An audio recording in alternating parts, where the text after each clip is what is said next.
Exam से भी अजीब रिश्ता होता है, सब अपना अपना नसीब हो जाता है। और जो रह जाता है निगाहों से दूर, साला वही एग्जाम पेपर में जरूर होता है। हेलो प्यारे मेरे दोस्त, हिस्ट्री के 8 पार्ट में आपका स्वागत है। और most important 10 question answer with कहानी के साथ आपको आपकी अपनी भाषा में यहाँ पर पढ़ाएंगे और पूरा दिमाग में फिट करा देंगे। सबसे पहले ज्यादा देर न करते हुए अपनी ओर चलते हैं, अपनी काम की ओर चलते हैं। पहला क्वेश्चन आज का है 1857 के विद्रोह के तत्कालीन कारण पर प्रकाश डालें। यानी 1857 की क्रांति विद्रोह था क्या, यानी तत्कालीन कारण क्या था, वही वो कहता है प्रकाश डालेंगे। दोस्तों सबसे पहले मेरे दोस्त बता दें, 1857 की क्रांति जो है मेरठ से स्टार्ट होती है। इसमें से 1857 की क्रांति में नायक जो हीरो रहते हैं वो रहते हैं मंगल पांडे। और इसमें जो है दोस्तों यानी 31 मई को जो है विद्रोह की यानी का जो मतलब जो रहता है 31 मई को जो है इसमें क्या रहता है दोस्तों, तारीख जो है विद्रोह की रहता है। लेकिन 21 दिन पहले यानी 10 मई को जो है यानी यहाँ पर जो है छेड़ देता है, यानी जो है आक्रमण कर देता है। और इसमें दोस्तों बात की गई तो इसमें जो है यह काफी लंबी से जो है ये लड़ाई चल रही थी। और इसके बाद जो है लंबी लड़ाई तो थी ही, पर इसमें मंगल पांडे जो है इसमें इसके बाद जो हुआ क्या 1856 में 1857 से पहले 1856 में ब्राउन बेस के जगह पर एनाफील्ड राइफल दिया जाने लगे। लोगों के मन में यानी सैनिकों के मन में जो है आशंका पैदा होने लगा। और आशंका पैदा होने लगा इसमें था चर्बी वाला कारतूस। चर्बी वाला कारतूस में क्या था, इसमें गाय की मांस को काट कर और जो इसको दांतों से खोलना होता था। और इसमें सुअर की होता है और सुअर के भी उसमें मांस को काट कर इसमें लगा दिया जाता था।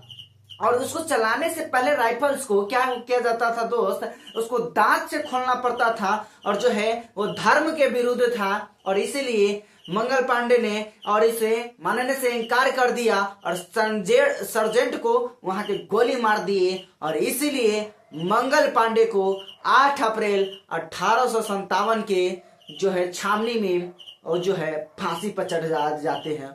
और इसलिए 8 अप्रैल को कौन सा दिवस मनाएंगे, शहीद दिवस मनाते हैं और मनाते आते हैं। चलिए, और आज का रहा दूसरा प्रश्न, कहता है उपनिवेशवाद क्या है। उपनिवेशवाद के मतलब होता है कि जब कोई देश, शक्तिशाली देश दूसरे देश पर आक्रमण करता है और उसके हित के समान जो है अपने अधीर कर लेता है, उसी को उपनिवेशवाद कहेंगे या साम्राज्यवाद कहेंगे।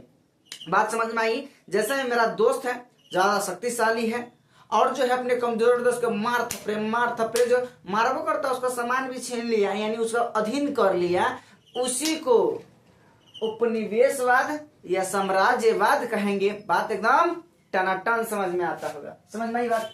अकबर ने जजिया कर क्यों समाप्त किया, अकबर ने जजिया कर आखिर था क्या, रिपीटेड क्वेश्चन है, जानिएगा। अकबर ने जजिया कर जो है गैर मुसलमानों से लिया जाता था, यानी सिर्फ और सिर्फ हिंदुओं से लिया जाता था। लेकिन अकबर जो था मुसलमान शासक था और अकबर जो है अनपढ़ था। लेकिन अकबर जो है सभी धर्मों को जो है निचोड़ रखता था और अकबर जो है साम्राज्य में यानी क्षेत्रवाद को जो है बड़ा करना चाहता था। इसीलिए अकबर ने जजिया कर 1564 में जो है इन्होंने जजिया कर को समाप्त कर देता है। और यह हिंदू होने के बाद, मुसलमान होने के बाद भी ये अपने सभी धर्म को रखते थे। और जो है इनके दरबारी कवि में भी जो रखते थे जो अबुल फजल थे, और उन्हें इसीलिए जो है इनके ऊपर एक कहानी भी लिखे, जो अगला प्रश्न है वही है, हम बताएंगे दोस्तों। लेकिन जजिया कर इसलिए हटा दिया क्योंकि ये गैर मुसलमानों से लिया जाता था और क्षेत्र को ज्यादा दूर में करना चाहता था। अब तीसरा है, चौथा नंबर क्वेश्चन कहता है अकबरनामा क्या है। अकबरनामा से आप क्या समझते हैं, तो अकबरनामा का अर्थ होता है अकबर का कानून, यानी अकबर का कहानी। अकबर के कहानी के मतलब कहने का मतलब होता है अकबर के दरबारी कवि अबुल फजल फारसी भाषा में इसको ये लिख दिया अकबर के बारे में कि कहते हैं इनके जन्म से लेकर इनका शासन काल तक पूरा जीवनी लिख देते हैं। इसी को अकबरनामा कहते हैं और अकबरनामा के तीसरे भाग को आईन ए अकबरी कहते हैं। बात समझ में आ रही। और अकबर अब इसके बाद कहता है अकबर के धार्मिक नीति पर प्रकाश डालें। क्या कहता है अगला प्रश्न, अकबर के धार्मिक नीति पर प्रकाश डालें।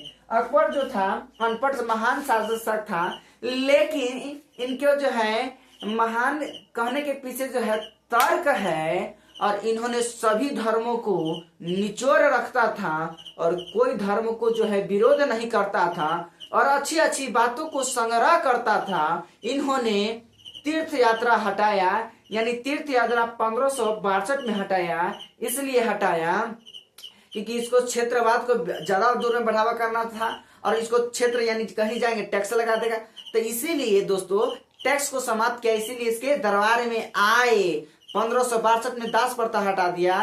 तीर्थ यात्रा जो है दास प्रथा 1562 में यानी गुलाम प्रथा हटाया, 1563 में तीर्थ यात्रा हटाया, 1564 में जजिया कर हटाया, 1575 में इबादत खाना की स्थापना किया और जो है 1581 से 82 में दीन ए इलाही के जो है क्या था, इसको धर्म जो है धर्म था। और इसके बाद जो है इन्होंने अकबर जो था क्या था, तो सूर्य देव को जो है अर्घ देते थे और माथे पर तिलक लगाते थे। यही इसका धार्मिक नीति था। बात समझ में आई बात। और कहता पीटक यही है और रिपीटेड क्वेश्चन। पीटक के मतलब पीटक जो है बौद्ध धर्म से संबंधित है। कौन धर्म से दोस्तों? बौद्ध धर्म से। कौन सी भाषा में है? तो पाली भाषा में है। इसमें जो है कितने आदमी थे? तो 3 गो था। कथी था 3 गो? तो पीटक था। पीटक का शाब्दिक अर्थ कथी होता है दोस्तों? तो टोकरी होता है। पीटक का शाब्दिक अर्थ कथी होता है? टोकरी होता है। कौन कौन था? तो सूत पीटक था, विनय पीटक था और अभिधाम विनय पीटक था और अभिधाम पीटक था। कौन था? अभिधाम पीटक था। ये बात को ध्यान रखना है। सूत पीटक, विनय पीटक, अभिधाम पीटक। इसी को क्या कहते हैं? तो पीटक या त्रिपीटक कहते हैं। इसी को क्या नाम है? त्रिपीटक। त्रिपीटक में कितने होते हैं? तो 3 गो होता है। 3 ठीक है। यानी बौद्ध धर्म से एक प्रमुख ग्रंथ है जो पाली भाषा में लिखा गया है। इसको 3 गो पीटक, सूत पीटक, विनय पीटक, अभिधाम पीटक। जो पीटक का शाब्दिक अर्थ होता है टोकरी।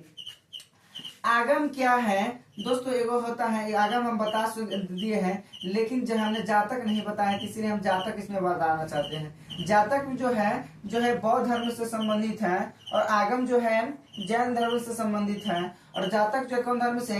बौद्ध धर्म से संबंधित है। इसमें क्या जो है बौद्ध धर्म के एक ग्रंथ है जो पाली भाषा में लिखा गया है। इसके जन्म से 550 कथाओं का वर्णन किया गया है। इतना ही है। तो चौथी बौद्ध संगीतिया कौन बनाई गई? ऐसा क्या महत्व था?